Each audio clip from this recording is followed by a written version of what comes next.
Okay, so I'm going to start with some DFS basketball myths and general rules of thumb. So some DFS myths that a lot of people think are true, but really aren't. I'm going to break those down for you here. So the first one, daily fantasy sports is not gambling.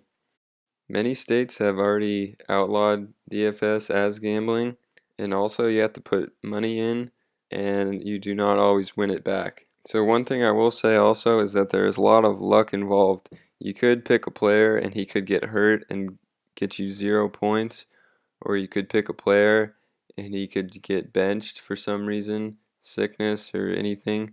There's a ton of luck that you cannot predict. But also, if you put in the research I will show you, use that skill and research to negate a lot of that luck and greatly increase your odds of winning big cash prizes.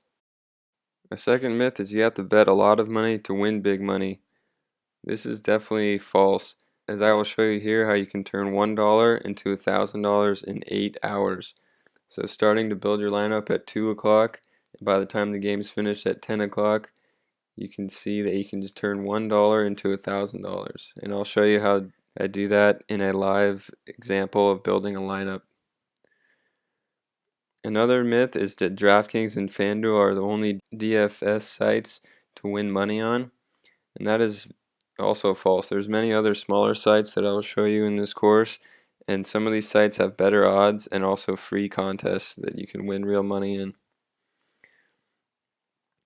Alright, so moving on to the general basketball DFS rules of thumb. So first off, about 300 points in a contest is going to win you some type of cash prize.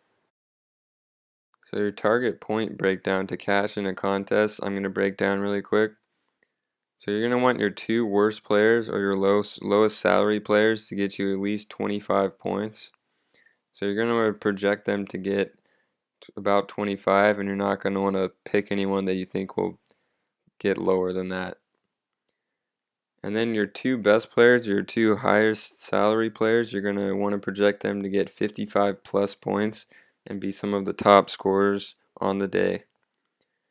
Then you're going to want your last four players to average around 35 points, and that will give you a total of 300 points, and that should be good to cash in just about every contest. So your target point breakdown to win big cash prizes is a little different, a little different and a little more difficult.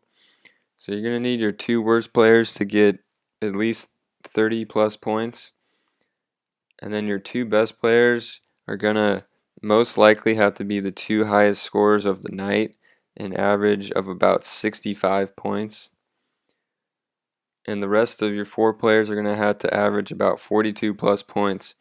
And that's going to seem high for your middle four players, but you can have some players that will go off for 55 in that range, and then some players that will just get you maybe 30 or 31, but it'll still, if you average them out to 42, it should be a good number to get you in the $100 cash range. So that all equals out to 358 points, which is a very high point range, and will get you in the top in almost all contests.